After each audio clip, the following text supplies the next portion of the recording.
couple months ago, I did a message called "The Void" about Naomi, and I wanted to make it a little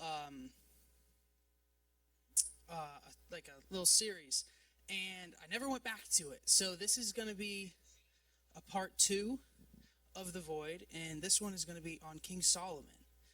When I first started this out, I had like 6 options I wanted to go with, and last Wednesday, I was bathing Gigi or Rev, and I was like, God, I don't know which one to do. So I need some help, or I need a sign of something. And then, as you heard the other Wednesday, Chad called me 20 seconds later and said the Kiefers are in, so you're off the hook. I said, all right, I'll take it. But finally, God kind of brought it into my heart to do it on King Solomon. And what's really interesting is King Solomon loved the Lord a ton. He actually wrote Proverbs, he wrote Ecclesiastes, and he wrote the Song of Solomon. Some say he wrote it, some say it was more of a dedication to him. But he loved the Lord so much that after his father David died, he built the first temple in Jerusalem. He offered a sacrifice of 22,000 oxen and 120,000 sheep. Solomon's riches in 1 Kings chapter 10 is all about his riches. In 1 year, Solomon would make 666 talents of gold, which is $1 billion a year. That's not including his merchants, the kings that were in the land that he was over, and the governors that were in the land that would pay him. He had made 500 shields of gold, a throne overlaid in the finest gold, and at that time, while he reigned, silver had no worth because everything was gold. And I wanted to start out with his void. It really happened as from probably young to his old age, but it really talks about whenever he was older, the things that happened that really made his void into what it was, because he was married to Pharaoh's daughter, and at that time God said don't marry of an Egyptian. And there was a list of other people that they weren't supposed to marry, but God was patient with him. He said, "You know what? I'm not going to fault you on that, but we're gonna continue to work towards better." And in 1 Kings 11, 1 through 8, it says, Now King Solomon loved many foreign women, along with the daughter of Pharaoh, Moabite, Ammonite, Edomite, Sidonian, and Hittite women, from the nation concerning which the Lord had said to the people of Israel, You shall not enter into marriage with them, neither shall they with you, for surely they will turn away your heart after their gods. Solomon clung to these in love. He had 700 wives, who were princesses, and 300 concubines. And his wives turned away his heart. For when Solomon was old, his wives turned away his heart after other gods, and his heart was not wholly true to the Lord his God. It was the heart of David his father, for Solomon went after Ashtoreth, the goddess of the Sidonian, and after Milcom, the abomination of the Ammonites. So Solomon did what was evil in the sight of the Lord, and did not wholly follow the Lord, as David his father has done. Then Solomon built a high place in Chemosh, the abomination of Moab, and for Malach, the abomination of the Ammonites, on the mountain east of Jerusalem. And so he did for all his foreign wives who made offerings and sacrifices to their gods. So the place Jerusalem at that time, God had Solomon rule over all of it, because what happened was Solomon gave a sacrifice to God. God entered into a dream with Solomon, and he said, "What do you want from me?" And Solomon said, "Give me a discerning heart, because I am just a boy, and I need to know how to lead these people." And he said, "Okay, well, I'm going to give you wisdom with that, a discerning heart, wisdom, and wealth." So he had all of this wisdom, and he ended up expanding Jerusalem to where it was covering everything that he could pretty much see. It was this massive area, because before it was just this small area, and then there was wars everywhere, and he ended up defeating these people and actually ending wars from even happening, and that land became his, and then this land became his, and next thing you know, he's this mighty king that everyone wants this wisdom from. They go from nations just to hear the wisdom of Solomon.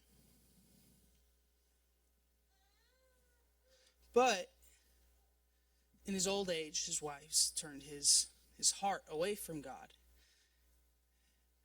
So wisdom can help us only if we use it. Solomon began to not listen to the wisdom. He began to listen to more so his what he wants to see, what he wants, and God ended up saying, "You know what? If that's how it's going to be, I have to find someone else." When what God gives us can only help us if we use it. Your preference should be flexible, and your standard should be immovable.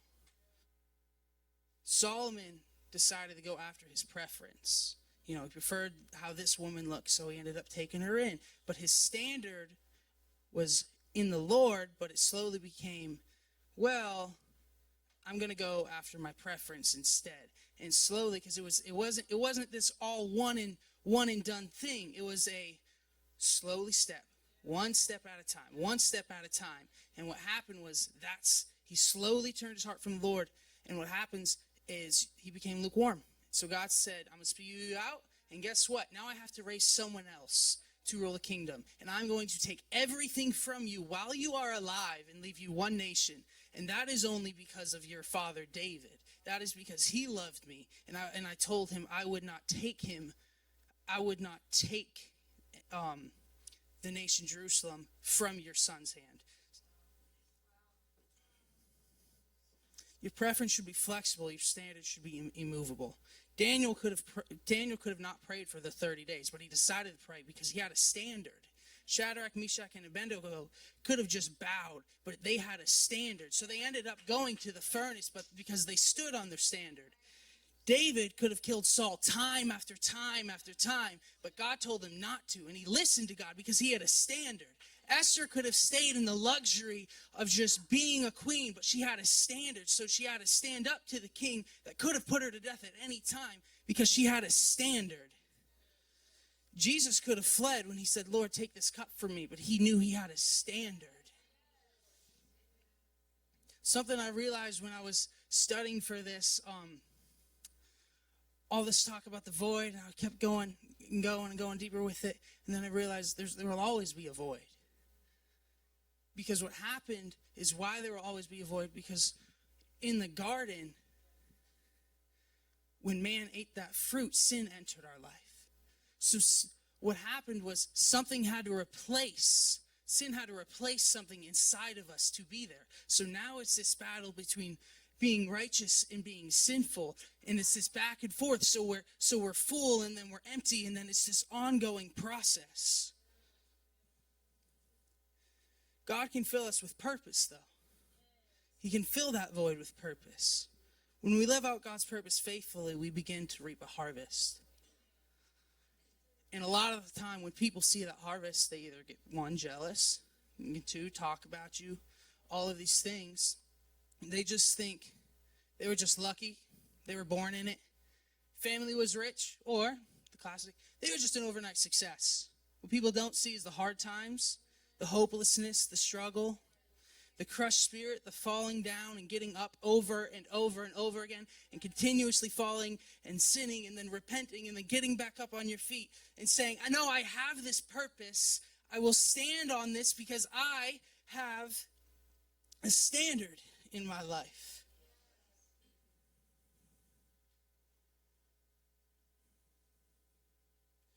They don't see the prayer after prayer. They don't see the pennies that were in your name. They'll never see the faithful in the background, in the fasting, in the seeking, the late nights and the early mornings. What you do alone will make you who you are. That's a classic line everyone really knows. It's the small things that no one sees that brings about the harvest that everybody wants. What will you do when your preference tries to outweigh your standard? When your preference begins to win, your void starts to empty with the righteousness that was in you, and starts to fill with now what is. God told Solomon that he was done with you because your heart wasn't fully devoted to me. You were lukewarm. It says in the Bible that I'll spew you out if you're lukewarm. You either need to be hot or cold. When we let our preference win, people start to look for answers in the wrong places. That's why the world is how it is now. They're always looking for these answers, so they're trying new things and different type of anything, and because they're always looking for the right answers in the wrong places. Solomon's wives, each one of them was a step away from God. They were never this concrete, just, all right, I'm now after you, because every time he had to take this step, oh, I get another one. Well, let me just go over here. When God is this way, he was like, oh, let me go over here. Now I'm going to build you a temple to worship your gods in the true God's land. God had to tolerate that over and over again till finally he said, I am done. Everything you have is gone. Because he took this land that was holy, that was stamped in God's name, and he began to worship these other gods. He began to worship all of his wives because they were what he preferred. And it wasn't this one-step preference. It was this ongoing step after step because Solomon loved God. He had all of these sacrifices. He would worship God constantly. But it was the preference that slowly got him. He forgot what his standard was. We can do this in relationships. We begin to play red light, green light with your standard. But we always forget the yellow light. It's always, oh, no, I'm stopping because this is where my standard's at. Or it's, oh, okay, my standard's clear to go. Okay, we're good. But we always forget the yellow light. What's the yellow light supposed to be? It's supposed to be caution. But what do we end up doing? We always speed up just to get past it. So what we begin is, okay, yellow light. Okay, let me just get right here. Okay, so that part, that was just a one-time thing. Oh, wait, there's another one. Okay, wait, we're just here. Okay, so now what you're doing is your standard is slowly beginning to look at where your preference is at. So it starts to shift little by little because you're allowing these yellow lights to begin to rule where you are and what you were doing. So now, instead of it just being a red light, no, this is my standard. This is where I stop and this is where I go the opposite. But when we see the yellow light, we never tend to just be like, no, let me just stop. Let me stop where I'm at and let me go back. Anytime we're in a car, we tend to speed up, especially when we're close to the red. When we're close to saying no, we're like, you know what? Let me just get past this. It was just a quick bump. That was it. We don't stop when we're close. But when we see it at a distance, we tend to be like, you know what? I'm not involved in that. I don't want to be anywhere near it. But when we're in that spot of, well, it could go either way, so I'm just going to just slide over here. And then that step ends up going to another step because we are moving our standard from one spot to the next. And all we're doing is going, well, Okay, my standard's still there. So we're good. My standard's still, it's right at my feet. So I'm good. I'm not going past it. And then we go over here and they're like, okay, my standard's still there. We're staying, we're trying to tell ourselves we're at our standard when we're not. What happens in that with our relationships, and that can be with a friend, that can be with a girlfriend or anything like that, is we begin to let a preference tell us where we are at. And a lot of times we tend to go towards, well, I'm broken, I'm going through this, and they're going through the same thing, so I'm going to get close to them. Next thing you know, you're close, you're like, oh, this is the guy for me and all this stuff, or this is the girl for me. And then what if you heal and they don't? Now you don't have that connection of where you were at. Now you're like, this guy, he doesn't know me. It's because if you heal and they don't heal, what if they can't take your healing? What if they can't take where your step's supposed to be? Or the opposite. What if you're broken and they're up there, they're healed, and you're like, I have to go this way now because I can't. You aren't the person I thought you were. How are we going with that? Because if our standard is where it's supposed to be, how are we getting involved in those areas unless we're using a yellow light to skip over to where the red light was actually supposed to be? This can go with the job. This can go with the relationship. This can go with so many things. I'm actually starting to close because I ran out a lot of notes. A lot of that was actually off the go, which is unlike me, but